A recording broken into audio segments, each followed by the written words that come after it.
Iya, selamat malam. Assalamualaikum warahmatullahi wabarakatuh. Salam sejahtera untuk kita semua.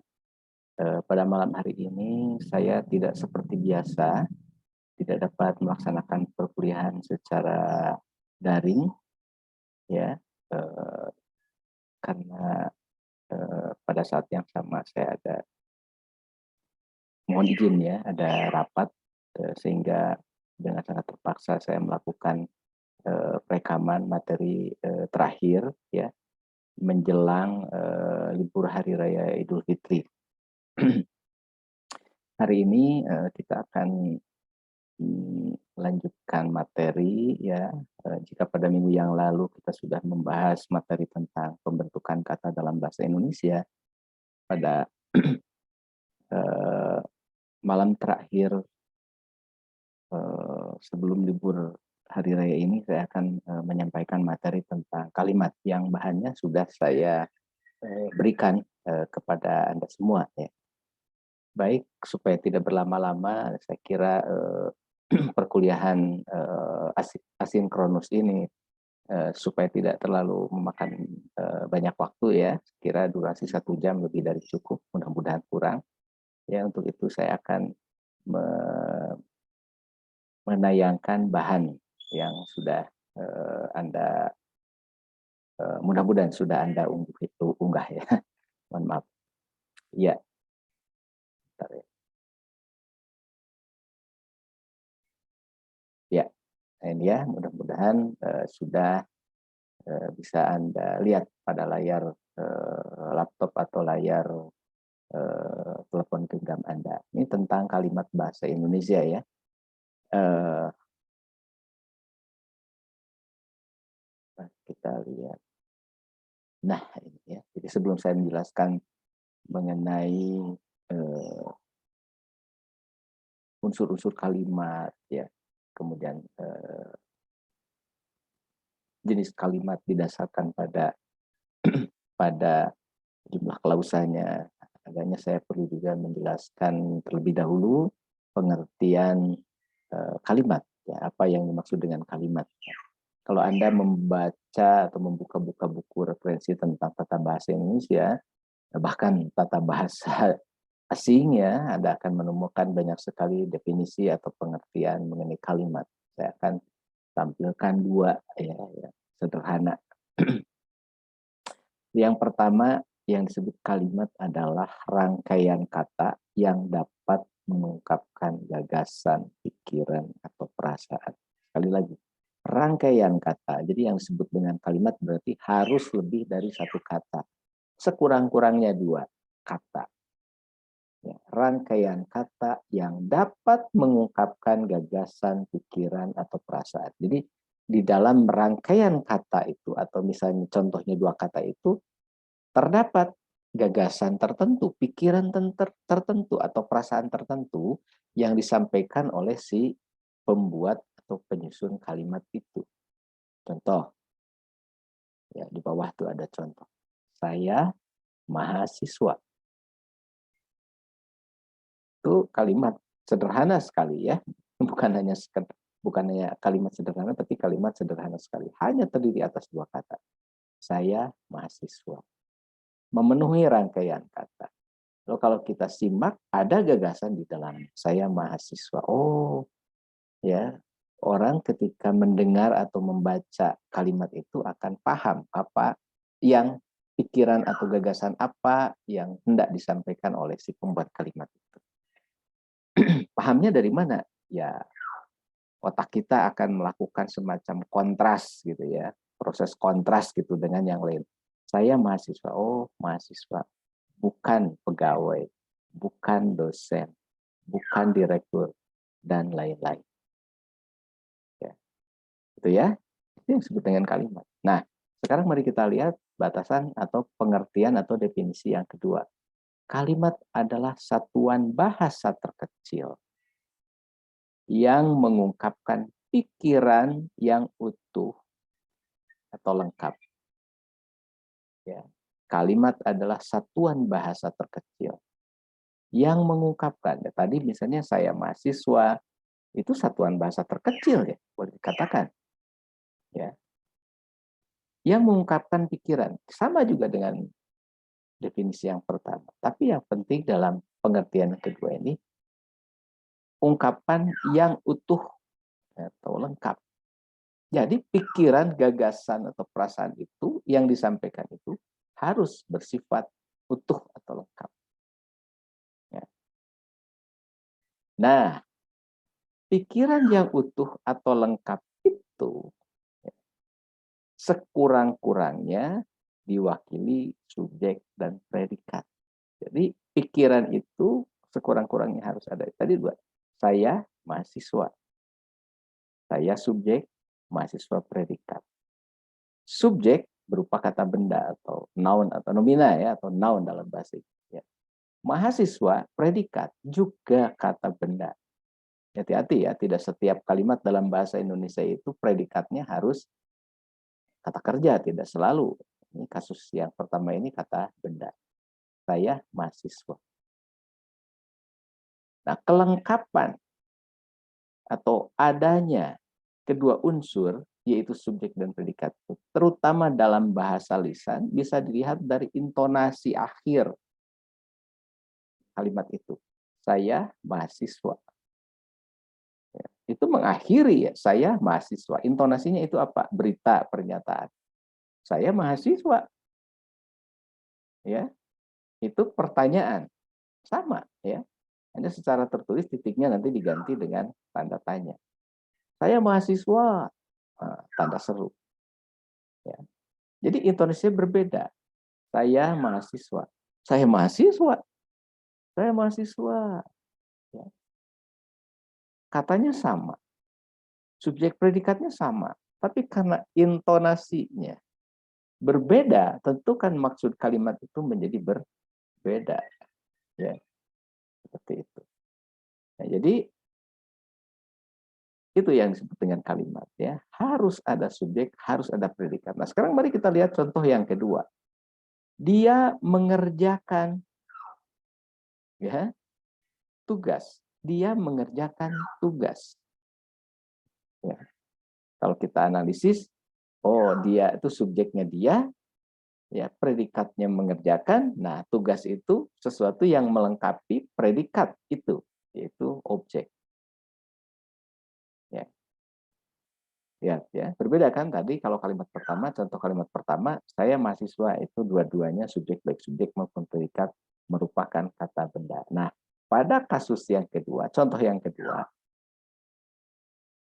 bukan subjek dan predikatnya itu bukan kata benda dua-duanya. Yang satu, subjeknya dia kata benda, predikatnya mengerjakan kata kerja. Kita tahu ya bahwa dalam bahasa Indonesia unsur imbuhan pembentuk kata kerja itu ada 4. Satu, ya contohnya mengerjakan, menulis, mengarang, ya begitu. Yang kedua, awalan tadi ya ada ditulis, dikarang, dikerjakan, itu sebagai variasi dari awalan me. Jadi ada lawan ya, variasi awalan me itu di itu me, selalu begitu. Yang ketiga ya, misalnya saya senang bekerja tuh misalnya. Ya, Lalu yang ketiga ter awalan ter. Saya terduduk ketika menyaksikan atau mendengar berita yang mengagetkan itu. Saya terduduk. Saya terkesima melihat cara bermain tim sepak bola itu. Itu ya, jadi ada di, ber, dan ter. Nah, sekarang kita lihat, kita kembali. Dia mengerjakan tugas. Tuh, mengerjakan itu kata kerja, predikat. Jadi kalau yang tadi saya mahasiswa bisa ya. Selesai bisa. Kalau mau dilanjutkan boleh. Saya mahasiswa STIE Ekuitas Bandung. Ya, bisa. Jadi diperluas ya predikat berupa kata bendanya itu diperluas. Saya mahasiswa ya, diberi atribut, diberi keterangan. Saya mahasiswa. Kalau mahasiswa ya, tidak tahu orang mahasiswa mana ya. Nah sekarang kita lihat. Dia mengerjakan tugas. Tidak bisa kita berhenti seperti yang pertama. Dia mengerjakan. Orang tidak akan paham. Mengapa? Karena kalimat itu tidak mengandung pikiran yang lengkap. Jadi walaupun sudah ada subjek, dia sudah ada predikat mengerjakan, ya, tapi pikiran itu belum lengkap sehingga perlu dilengkapi dengan kemunculan objek. Dia mengerjakan tugas. Ya. Nah, mengerjakan itu berasal dari kata dasar kerja. Nah, bisa sih sebetulnya kita menggunakan predikat kata kerja yang tidak perlu di belakangnya itu ada objek seperti tugas. Ya, misalnya apa? Awalan ber. Tadi saya mengatakan ya salah satu awalan pembentuk keibuhan, awalan pembentuk kata kerja itu adalah ber. Dia bekerja. Selesai, selesai. Paham, paham orang. Ya, beda kan tadi. Dia mengerjakan. Mengerjakan apa? Ya, tugas. Dia bekerja. Selesai, selesai. Tidak harus ada sesuatu yang di belakangnya. Gitu. Kalau toh ada itu sifatnya keterangan. Jadi keterangan itu tidak wajib di dalam kalimat itu. Contoh, dia bekerja di perusahaan asing. Di perusahaan asing itu unsur keterangan. Ya, opsional, boleh ada, boleh tidak. Dia bekerja sejak pagi. Itu juga keterangan. Keterangan waktu. Kalau yang tadi keterangan tempat. Dia bekerja di. Ya, dia bekerja sejak pagi. Itu sejak pagi itu keterangan karena itu bukan unsur pokok di dalam kalimat itu. Perbedaannya dengan tadi, dia mengerjakan apa? Dia mengerjakan di kelas. Mengerjakan apa? Tetap harus ada objek itu. Dia mengerjakan PR di kelas. Ya. Dia subjek mengerjakan predikat, PR objek di kelas keterangan. Itu ya. Nah, itu yang dimaksud dengan kalimat. Jadi betapa penting kelengkapan pikiran, keutuhan pikiran di dalam sebuah kalimat. Jadi yang pertama itu tidak mempersoalkan ada tidaknya keutuhan atau kelengkapan pikiran, gitu. Yang penting dapat mengungkapkan gagasan. Itu ya kali definisi yang kedua itu jauh lebih baik karena memang ya intonasi itu menjadi unsur penting, terutama dalam bahasa lisan. Tapi dalam bahasa tulis pun ya, kalau Anda membaca sebuah teks yang kompleks gitu, yang panjang, ya walaupun Anda membaca dalam hati, ya tidak pernah tidak Anda ya tidak melakukan kalimat yang Anda baca itu, walaupun hanya dalam hati. Ya, Anda melakukan dengan intonasi tertentu, terlepas dari benar salahnya. Ya, ketika Anda tidak paham intonasi lain, Anda coba Anda coba pilih gitu ya. Begitu. Cara yang paling mudah kan ya membaca itu tidak bisa tidak. Kalimat ialah rangkaian kata yang dapat mengungkapkan gagasan, pikiran atau perasaan. Itu bisa bermacam cara, ya, intonasi, beragam intonasi yang bisa kita terapkan ya untuk memudahkan pemahaman kita atas kalimat itu. Kalimat adalah satuan bahasa terkecil yang mengungkapkan pikiran yang utuh atau lengkap. Loh, kan itu intonasi yang mungkin Anda membacanya dengan intonasi yang berbeda. Tidak apa-apa, yang penting kalimat itu bisa dipahami dengan baik. Gitu ya. Nah, mari kita lihat yang di bawah itu sebagai perbandingan. Itu yang di bawah itu bukan kalimat. Itu disebut frasa atau kelompok kata ya. Walaupun dari segi jumlah kata itu lebih dari memenuhi syarat ya. Wanita pengusaha itu 3 kata, saya mahasiswa 2 kata. Ya, apalagi yang kedua nih. Mahasiswa yang menerima beasiswa. Coba kalau kita baca. Wanita pengusaha itu ada apa dengan wanita pengusaha itu? Ya. Tidak ada tuh yang menyebutkan ya. Wanita pengusaha itu diberi penghargaan. Nah, baru itu jadi kalimat. Kita menambahkan predikat ya. Wanita pengusaha itu diberi penghargaan. Wanita pengusaha itu memperoleh penghargaan. Itu frasa saja kelompok kata. Bisa diubah jadi kalimat? Bisa. susunannya kita ubah. Nah, misalnya dari wanita pengusaha itu, misalnya bagaimana nih? Nah, kata itu benar, kata itu dipindahkan ke tengah. Wanita itu pengusaha. Ya, pasti akan begitu intonasinya. Tidak, wanita itu pengusaha, salah. Wanita itu pengusaha. Ya, jadi tanpa memberikan apa kata lain di belakangnya bisa menjadi kalimat ya. Jadi itunya pindahkan saja ke tengah. Wanita itu pengusaha. Ya, jadi dia bukan menteri, dia bukan dosen ya, dan lain-lain. Nah, yang kedua, mahasiswa yang menerima beasiswa, kalau kita lakukan harus begitu. Mahasiswa yang menerima beasiswa, nggak apa. Ya. Yang menerima beasiswa itu hanya atribut, ya, hanya keterangan yang memperluas mahasiswa. Oh, mahasiswa yang menerima beasiswa, bukan mahasiswa yang apa gitu, yang lainnya gitu ya. Mahasiswa yang menerima beasiswa mentraktir teman-temannya makan, gitu ya. Gitu.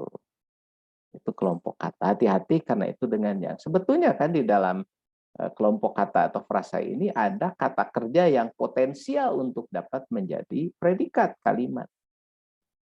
Ya, yang mana? Ya kata kerja menerima itu potensial. Tapi kemudian potensi itu hilang karena apa? Karena ada yang. Coba Anda buang yang. Mahasiswa menerima beasiswa. Tuh, kalimat. Ya, makanya hati-hati kalau Anda menyusun kalimat aktif gitu ya. Pokoknya kalimat yang berpredikat kata kerja saja. Mau di, mau ber, mau ter, jangan ada kata yang di depannya. Nah, kalau ada yang berarti itu berubah fungsinya ya menjadi keterangan atau atribut yang memperluas kata benda yang di depannya. Dalam contoh kasus ini mahasiswa itu adalah kata benda yang diperluas, diperjelas ya, dengan 3 kata yang dimulai dengan kata yang. Mahasiswa yang menerima beasiswa traktir teman-temannya makan. Dia akan berubah tanpa menambahkan sesuatu di belakangnya. Ya. Buanglah kata yang. Mahasiswa menerima beasiswa. Itu ya. Itu mudah-mudahan bisa dimengerti apa yang dimaksud dengan kalimat. Jadi sekali lagi apa? Sekurang-kurangnya harus mengandung unsur subjek dan predikat. Sekarang mari kita lihat pola kalimat bahasa Indonesia itu ada berapa ya? Ada beberapa pola kalimat bahasa Indonesia. Jadi kalau Anda membaca sebuah tulisan panjang, di dalamnya terdapat kalimat-kalimat panjang. Sebenarnya kalimat-kalimat panjang itu merupakan pengembangan dari pola dasar kalimat ini. Ya,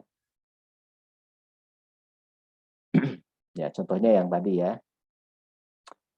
subjek predikat itu pola yang paling sederhana itu subjek predikat.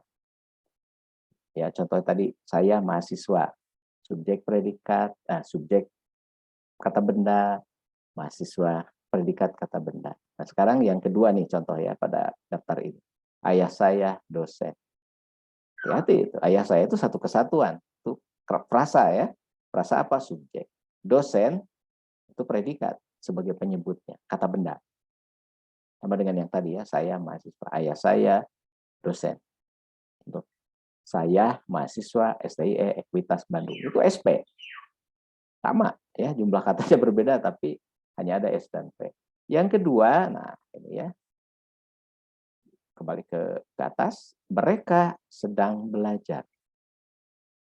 Itu SP tapi P-nya berupa kata kerja atau frase kerja begitu ya, karena ini kelompok kata kan, yang sedang belajar ini kelompok kata. Ya, begitu. Mereka sedang belajar. SP ya. Mereka belajar boleh. Saya tidur, dia makan. Adik mandi. Semua kata kerja. Yang ketiga, nah sifat. Jadi tadi bukan hanya predikat itu bisa benda dan kerja, tapi bisa juga sifat. penelitian ini sangat penting. Itu ya. Bukan penelitian ini sangat penting. Tidak betul atau penelitian ini sangat penting. Hati-hati membaca. Tidak bisa begitu pemenggalannya, ya. Penelitian ini sangat penting. Penelitian ini subjek, benda, karena ya, lari, pelari, kan, ya, ada an, ya. Lihat saja materi yang minggu lalu tuh tentang pembentukan kata, ya. Tadi saya mengatakan imbuhan pembentuk kata kerja itu 4, di, berternak. Sekarang imbuhan pembentuk kata benda itu berapa? 3. Ya, 1 2 3-an. Ya, jadi bisa kita kombinasi pean, teliti jadi penelitian.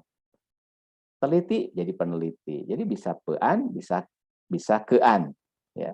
Hidup, kehidupan. Ya kan? Masuk, pemasukan, masukan.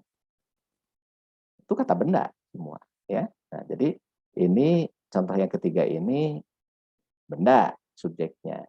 Sangat penting sifat atau adjektif. Ya. Ibunya cantik sekali. Begitu ya.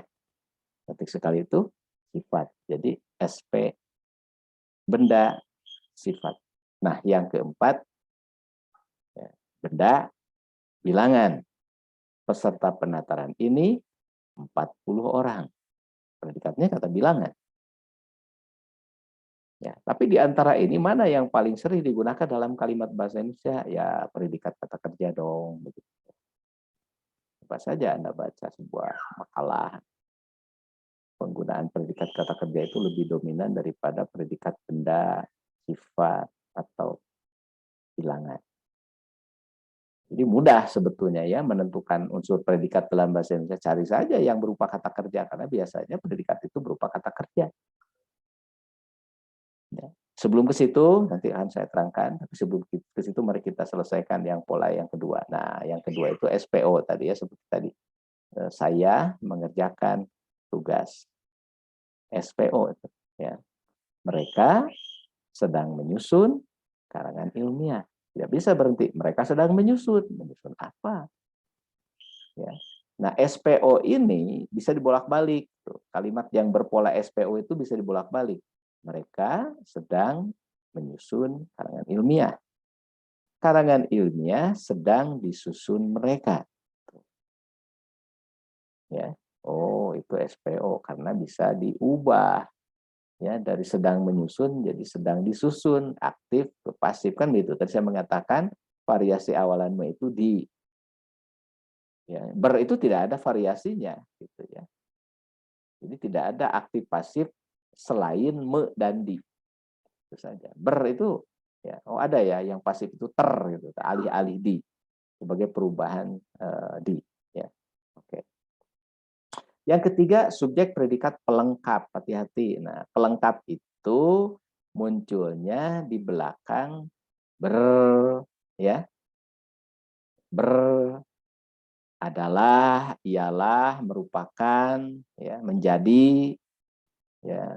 Mahasiswa adalah murid di perguruan tinggi. Nah, mahasiswa subjek adalah predikat, murid di perguruan tinggi. Itu apa? Pelengkap karena adalah, predikatnya adalah. Ini kalimat definitif yang mendefinisikan sesuatu pasti mau panjang satu ataupun pendek satu kata ataupun sekelompok kata di belakang adalah, ialah, merupakan, pasti itu unsur pelengkap. Ya, sama dengan ini tetangganya beternak jalak bali. Jalak bali itu pelengkap bukan objek. Mengapa? Karena tidak bisa di posisi yang dibalik ke depan kan, seperti tadi mereka sedang menyusun karangan ilmiah. Karangan ilmiah objek karena bisa pindah ke depan. Nah, ini tidak bisa kan? Jalak bali diternak tetangganya berbeda. Di itu bukan dari ber, di itu dari me. Tetangganya menernak jalak bali, menernak. Jalak bali diternak tetangganya. Jadi bukan dari ber, ya. Lihat itu. Ber, ya, atau kean, ya, adalah, ialah, merupakan, menjadi. Yang menjadi itu apa? Dalam tim futsal kampusnya dia menjadi penjaga gawang. Dalam tim futsal kampusnya, keterangan karena dilebih oleh dalam, dia subjek, menjadi predikat, penjaga gawang, pelengkap. Ya, oke, itu yang ketiga. Nah, yang keempat, subjek, predikat, objek, pelengkap. Ya, contohnya dia sedang mencarikan saya pekerjaan. Dia sedang mencarikan saya pekerjaan. Ya. Dia sedang mencari pekerjaan untuk saya. Jadi bisa diubah begitu ya. Dia sedang mencari pekerjaan untuk saya. Jadi SPOL ini bervariasi dengan 6. Kita bisa menyusun kemungkinannya SPOK, bisa SPOPL. Ya, SPOK-nya dia sedang mencari pekerjaan untuk saya. Dia subjek sedang mencari predikat, pekerjaan objek untuk saya keterangan. Ya, keterangan itu gampang dalam bahasa Indonesia diidentifikasi karena biasanya didahului oleh kata-kata tugas. Ya, seperti kata depan di, ke, dari, pada, dalam, untuk, sebagai, agar, karena, itu penanda keterangan. Ya. Nah, yang kelima SPK. Tadi contohnya tadi itu. Ya.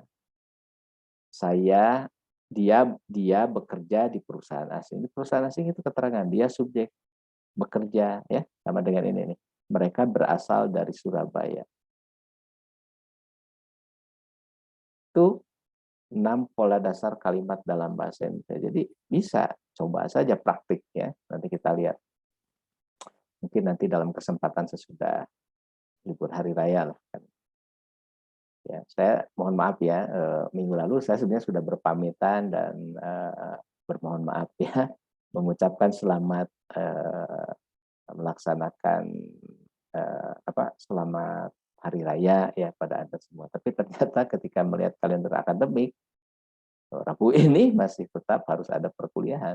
Ya, baik, kita teruskan. Nah, mari kita lihat jenis kalimat ya. Dilihat dari klausa pembentuknya. Apa sih yang disebut dengan klausa? Di bawahnya ada keterangannya. Klausa itu adalah satuan gramatikal. Gramatik itu apa ya? Tata bahasa.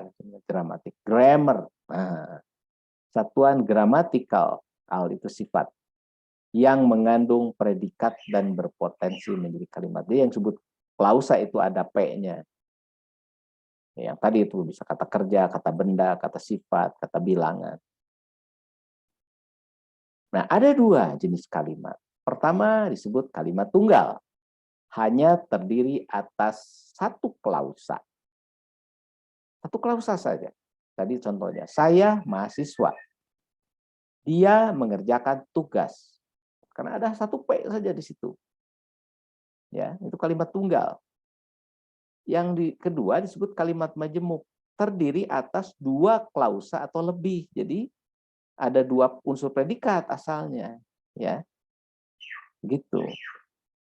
Nanti kita lihat contoh pada halaman berikut ya. Nah, kalimat majemuk itu ada 2, setara dan bertingkat. Ya, yang disebut. Jadi ada 2 klausa tuh. Ya. Saya tidur, dia makan. Itu klausa pertama. Saya tidur kalimat tunggal, dia makan. Gabungkan kedua kalimat. Jadilah itu kalimat majemuk. Saya tidur, saya tidur, dia makan. Saya tidur, sedangkan dia makan. Saya tidur, dan dia makan. Jadi ketika kalimat itu disambung, digabungkan dengan kata-kata penghubung tertentu, jadilah itu kalimat majemuk. Itu ya, jadi kalimat yang dimaksud kalimat majemuk itu terdiri atas 2 klausa. Jadi asalnya dari 2 klausa atau lebih gitu ya. Digabung. Saya membeli di toko itu saya membeli buku ya, pensil dan tinta misalnya. Buku, pensil dan tinta. Itu dari 3 klausa tunggal. Di toko itu saya membeli buku, di toko itu saya membeli pensil, di toko itu saya membeli tinta. Digabung. Karena kebetulan di toko itu saya membelinya sama, maka diwakili oleh satu saja. Di toko itu saya membeli buku, apa tadi? Buku, pensil, dan tinta. Itu gabungan dari 3 kalimat tunggal, ya, yang masing-masing memiliki predikat yang sama. Ya. Yang kedua, nah, jadi kalimat majemuk setara itu klausa kiri dengan yang kanan itu sejajar, jadi hubungannya koordinatif. Jadi tidak ada yang lebih tinggi itu yang namanya. Misalnya Anda itu menjadi pengurus himpunan mahasiswa di prodi akuntansi. Lalu ada ada badan eksekutif mahasiswa di tingkat perguruan tinggi kan gitu, di tingkat Anda itu di sekolah tinggi Anda ya, ada BEM, badan eksekutif mahasiswa. Nah, hubungan antara BEM dengan Hima itu tidak atas bawah. Jadi BEM itu bukan atasan Anda ya, yang pengurus Hima. BEM itu rekan, mitra. Karena itu hubungan antara BEM dan Hima itu koordinatif, bersifat koordinasi. Jadi tidak BEM itu memerintah ketua himpunan, tidak bisa ya. Berbeda halnya misalnya di struktur STI Ekuitas, ada ketua, ada wakil ketua. Wakil ketua itu subordinat daripada ketua. Dia bawahannya ketua. Jadi ketua itu bisa memerintah gitu ya. Begitu.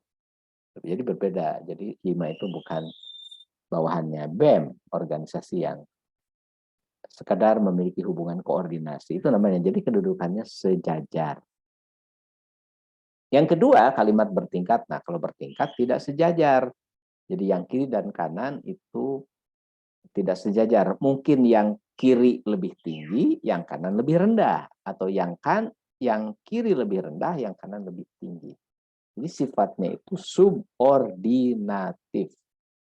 Ya, karena tadi ya, pukat satu itu subordinasi dari ketua. Gitu. Ya, atau subordinat. Ketua itu koordinat gitu kan ya, gitu. Begitu kira-kira ya. Jadi kiri kanan itu dan tidak bisa dibolak-balik ya. Kalau di dalam kalimat setara itu tidak bisa dibolak-balik, yang kiri pindah ke kanan, yang kanan pindah ke kiri. Tapi kalau yang bertingkat bisa ya, yang kiri pindah ke kanan, yang kanan pindah ke kiri gitu, hanya dengan penanda koma pembedanya ya, karena tidak sejajar memang. Mari kita lihat contoh. Nah, ini kalimat tunggal ya. Saya tidur, dia datang. Saya subjek, tidur predikat, dia subjek, datang predikat. Ya, kalimat sederhana. Nah, kita bisa menggabung kedua kalimat itu. Jadilah kalimat majemuk. Ya, dengan cara misalnya menggunakan kata-kata penghubung tertentu. Saya tidur ketika dia datang.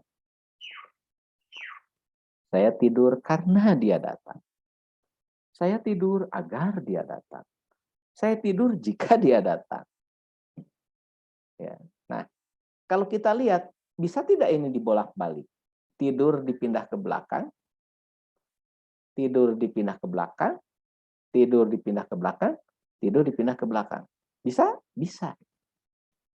Ketika dia datang, saya tidur. Karena dia datang, saya tidur. Agar dia datang, saya tidur. Jika dia datang, saya tidur. Oh, berarti kalimat ini bertingkat sifatnya atau subordinatif. Mengapa? Karena bisa dibolak-balik. Dengan demikian kiri kanan itu tidak sejajar. Yang mana yang lebih tinggi? Yang tidak. Nah, yang mana yang lebih tinggi daripada yang lain? Yang lebih tinggi itu yang tidak didahului kata-kata seperti ketika, karena, agar, jika. Jadi yang dimulai dengan ketika dia datang, karena dia, agar dia, jika dia, itu subordinatnya. Ya, bawahannya. Ya, bawahan dari saya tidur semuanya itu. Jadi gitu ya cara membedakannya. Oh, jadi ini anak kalimat namanya. Ya, yang dimulai dengan konjungsi kata hubung pasti itu berupa anak kalimat karena merupakan klausa subordinat daripada klausa yang lainnya. Begitu. Ya. Pak, bisa tidak ini menjadi kalimat setara atau koordinatif? Saya tidur dan dia datang. Kan tidak bisa dibalik. Dan dia datang, koma saya tidur, tidak bisa. Ya, karena itu hati-hati itu. Kalau Anda membuat kalimat tidak boleh dan mengawali kalimat sesudah titik. Ya. Saya tidur sedangkan dia datang. Walaupun tidak nyambung nalarnya ya. Saya tidur sedang. Ya.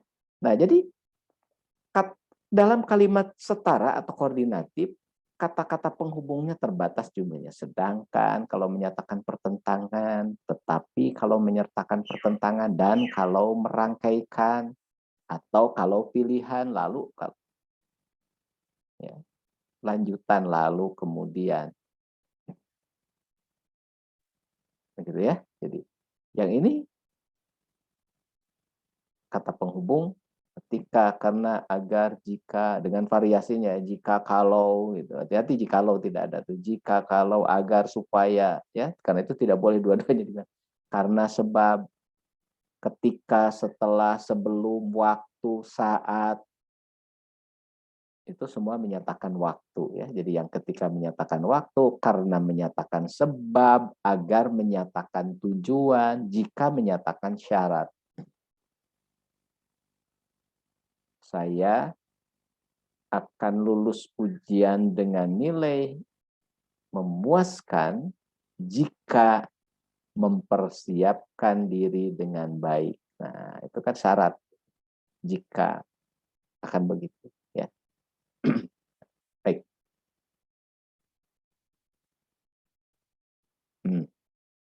Contoh ya yang menggunakan konjungsi sedangkan, tetapi, dan atau lalu dalam kalimat setara. Saya menyukai pelajaran matematika sedangkan dia menyukai pelajaran geografi misalnya. Bisa dibalik? Tidak bisa. Sedangkan dia nyambung kata anak-anak zaman sekarang mah. Ya. Saya sebetulnya ingin pergi, koma, tetapi tidak bisa. Tetapi bla bla bla, koma, saya sebetulnya ingin, tidak bisa. Ya. Di toko itu saya membeli seperangkat alat salat dan ya, pilihan kita hanya dua, bertahan hidup atau data ini saya kumpulkan sesuai dengan kelompoknya, lalu saya analisis. Tidak bisa juga dibolak-balik. Itu saja ya. Jadi setara itu ini saja, sedangkan, tetapi, dan atau lalu. Ini lebih mudah. Ya. Sedikit lagi ya. Oh. Sekarang bagaimana cara kita menentukan unsur kalimat? Ingat, tadi saya mengatakan apa? Walaupun semua jenis kata potensial menjadi predikat kalimat, kata benda, kata sifat, kata bilangan, itu mungkin menjadi predikat di dalam kalimat bahasa Indonesia. Tetapi, saya katakan tadi, tetap yang dominan itu berupa kata kerja yang jadi predikat itu. Entah nih apa, secara filosofis bisa diterangkan. Karena ya kita sebenarnya pada dasarnya punya mentalitas suka bekerja ya, sehingga menyusun pernyataan kalimat pun ya predikatnya lebih sering kata kerja gitu ya, yang dimulai dengan medi berter tadi. Nah, karena kecenderungannya seperti itu, artinya kecenderungan predikat itu kebanyakan berupa kata kerja, maka dalam menentukan unsur kalimat SPO polka itu, yang harus kita lakukan terlebih dahulu ketika kita membaca sebuah pernyataan, yang harus kita cari itu adalah predikatnya dulu. Jadi jangan cari subjeknya dulu. Mengapa? Karena lebih mudah melihat predikat. Ini contoh, teman-teman saya belum menyerahkan tugas. Cari saja yang mana kata kerja. Oh, menyerahkan. Belum menyerahkan kan. Ya, itu satu. Menyatu tuh belumnya ya. Sudah, belum, telah, ingin, akan, ya begitu. Ya, teman-teman saya belum menyerahkan tugas. Oke. Oh, predikatnya itu belum menyerahkan tuh karena menyerahkan kata kerja. Sudah dapat kan satu. Tugas kita tinggal mencari unsur inti lainnya apa? Subjek. Dengan cara bagaimana? Membuat kalimat. Nah, ini ya. Jadi sekali lagi ini langkah pertama, tentukan predikat dengan cara memilih kata kerja dalam kalimat. Ya. Jadi cari dulu predikat tuh. Oh, ini belum menyerahkan nih predikatnya. Garis bawahi P ya. Nah, langkah kedua, buat kalimat tanya dengan pola siapa kalau orang, apa kalau bukan orang, benda. Siapa yang tambah kata kerja predikat tadi. Ya, jadi kalau kalimatnya teman-teman saya belum menyerahkan tugas. Siapa yang belum menyerahkan tugas? Kalau ada jawaban, itulah subjek. Teman-teman saya belum menyerahkan tugas. Siapa yang belum menyerahkan tugas? Teman-teman saya. Oh, jadi batas subjeknya itu di sini. Ya. Nah, itu subjek. Ya, sesudah menyerahkan itu tugas. Ya, jadi subjek, predikat, objek pola kalimat. Ya, hati-hati itu, ada kalimat begini nih. Ya.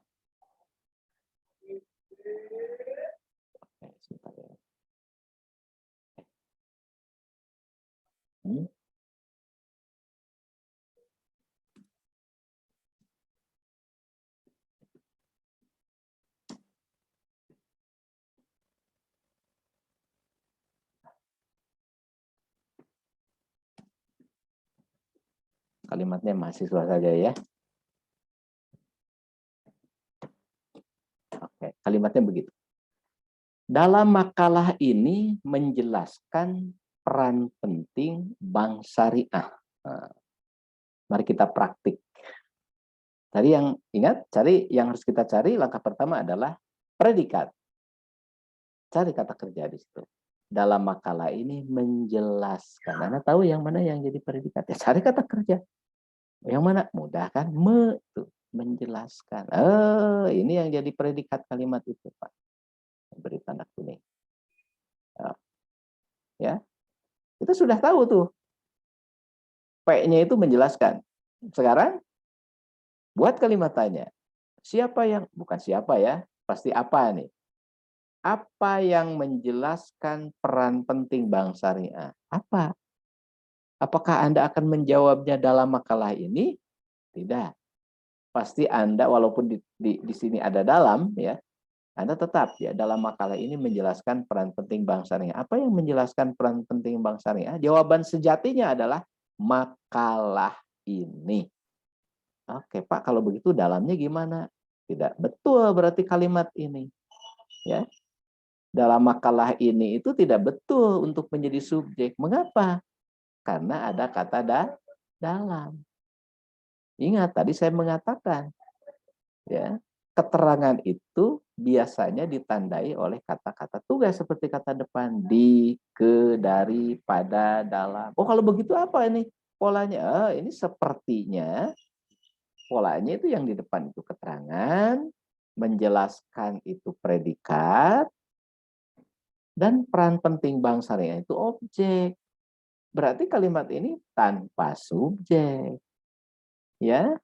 Jadi K, P, E, O memenuhi syarat sebagai kalimat? Tidak, karena tadi dikatakan syarat kalimat itu sekurang-kurangnya harus ada S dan P. Ada O atau tidak itu mah urusan bagaimana P-nya kan gitu. Ya. Nah, supaya ada subjek, maka tentukan tadi karena tadi jawabannya apa yang menjelaskan makalah ini.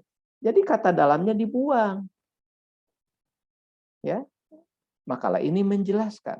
Ya, hati-hati itu kalimat itu. Jadi tidak, oh kalau begitu Pak, dalam kalimat yang kita susun tidak boleh kita melakukan kombinasi penggunaan kata depan di awal kalimat dengan me. Ya. Jadi tidak boleh gitu. Dalam, di, ke, dari, pada itu berkombinasi dengan predikat me. Tidak bisa. Alternatifnya bagaimana? Buang kata dalam itu. Makalah ini menjelaskan. Skripsi ini menganalisis. Jadi bukan dalam skripsi ini menganalisis. Ini harus ada subjek kalau mau ada dalam ya. Tambahkan dalam makalah ini penulis menjelaskan. Siapa yang menjelaskan? Pasti penulis gitu. Ya. Begitu. Nah, kalau mau memakai dalam, tuh, ininya diubah menjadi di, ya. Harus begitu kalimatnya. Dalam makalah ini dijelaskan. Ah, betul. Yang mana kalau begitu subjeknya? Coba buat pertanyaan. Apa yang dijelaskan dalam makalah ini? Jawabannya apa? Peran penting Bank Syariah. Oh, jadi si subjek itu letaknya di belakang predikat. Sehingga pola kalimat itu menjadi K, P, S. Kalau tidak yakin, pindahkan ke depan. Peran penting Bank Syariah dijelaskan dalam makalah ini. Ya. Oh, kalau begitu, jika kita membuat kalimat, mengawali kalimat, suatu kalimat dengan kata dalam, harus di predikatnya, tidak boleh dalam skripsi ini dianalisis. Gitu. Dalam buku itu dikisah, dalam novel itu diceritakan. Jadi bukan dalam novel itu menceritakan, karena yang menceritakan mah bukan dalam novel, tapi novel gitu. Novel itu menceritakan. Ya. Jelas. Nah, ini contohnya. Mari kita lihat halaman terakhirnya ya. Ini sudah pukul berapa? 1 jam lah saya kira ya.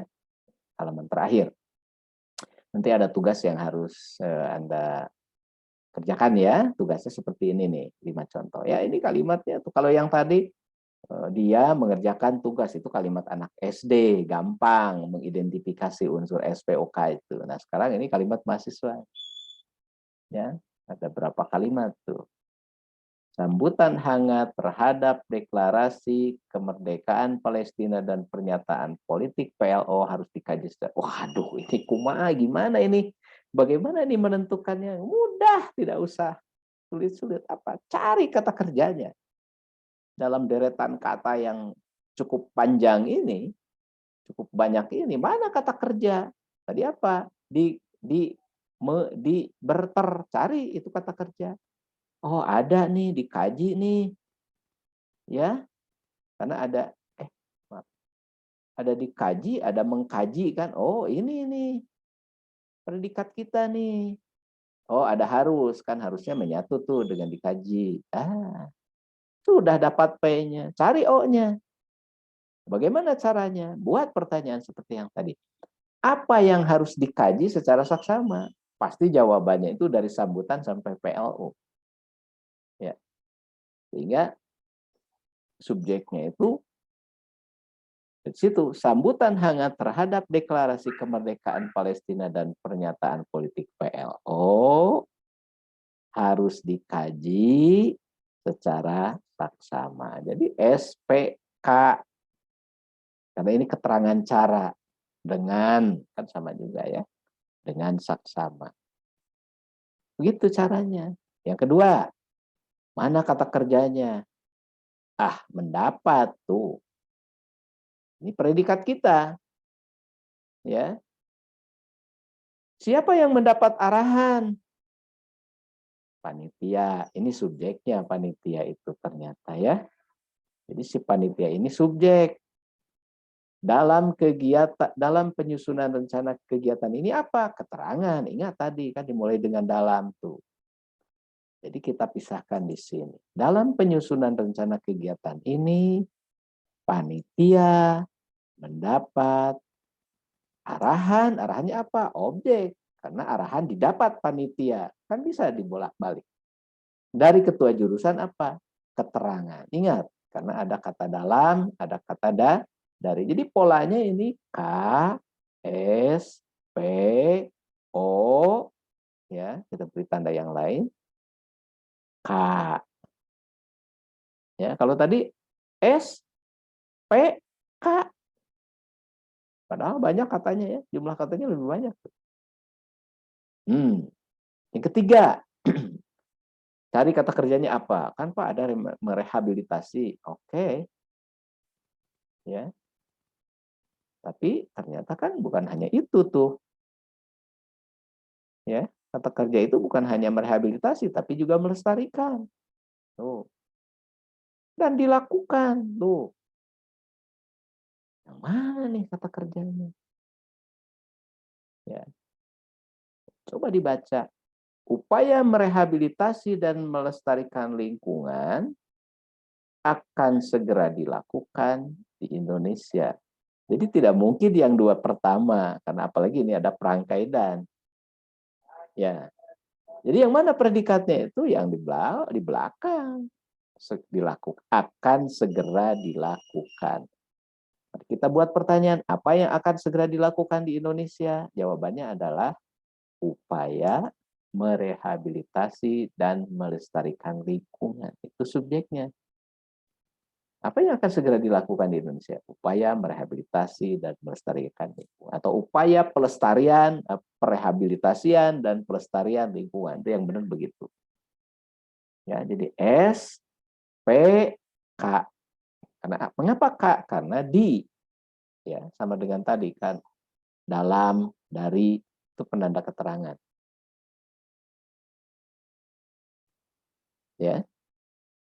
Yang keempat, ada kata kerja, ada dua tuh menimbulkan, tinggalkan. Gimana nih? Tadi saya mengatakan hati-hati kalau di depan kata kerja ada yang, itu tidak bisa jadi predikat. Mahasiswa yang menerima beasiswa. Tidak bisa. Oh, berarti predikatnya yang kedua, ditinggalkan. Ya, lalu harusnya ikut ke dalam situ. Lalu kita buat pertanyaan, apa yang harus ditinggalkan? Cara hidup tidak bersih yang sering menimbulkan berbagai macam penyakit. Jadi bukan cara hidup tidak bersih saja. Ini kan yang ini perluasan dari cara hidup tidak bersih. Jadi polanya apa? SP. Ya, karena kan di sini pemenggalannya. Cara hidup tidak bersih yang sering menimbulkan berbagai macam penyakit harus ditinggalkan. Jadi hati-hati membaca, ya. Jadi di mana jeda ya dalam pembacaan kalimat kita itu penting, letak jeda itu jadi penting ya.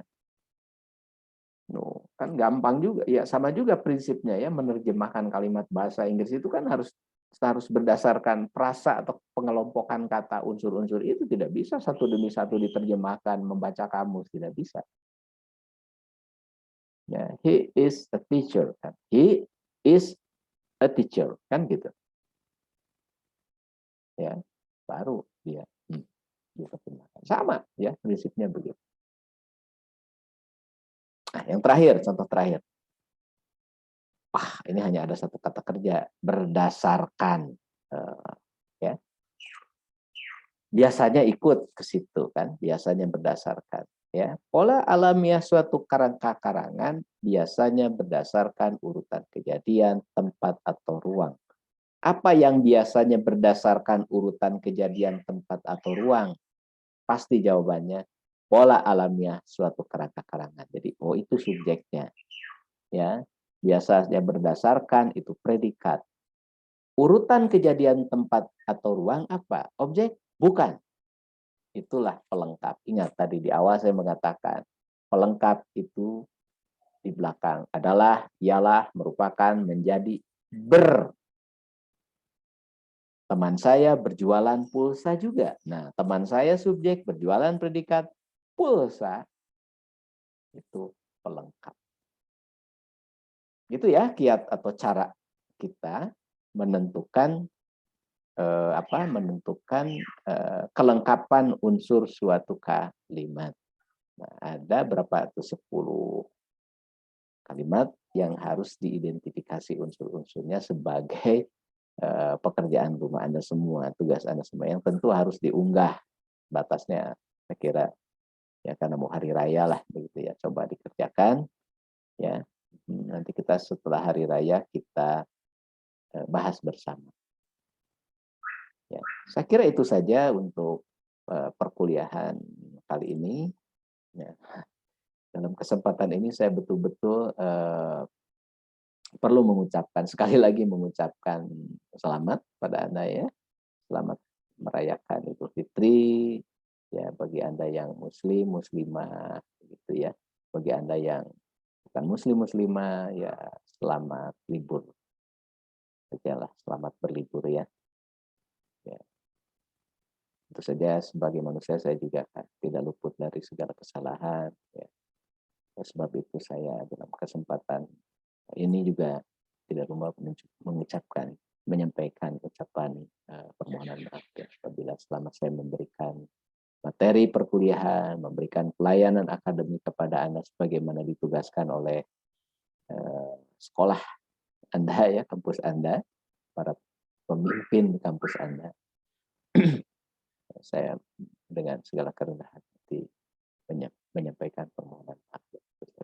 Selamat Hari Idul Fitri, mohon maaf lahir batin. Mari kita tutup dengan ucapan hamdalah. Jangan lupa ya, jangan berlebihan. Anda yang pulang kampung, silakan pulang kampung ya, yang kampungnya kebetulan tempat Anda tinggal sekarang.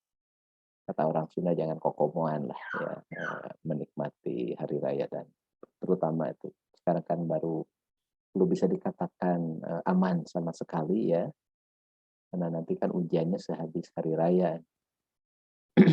Mudah-mudahan dengan prokes ya yang ketat gitu kita semua selamat lah.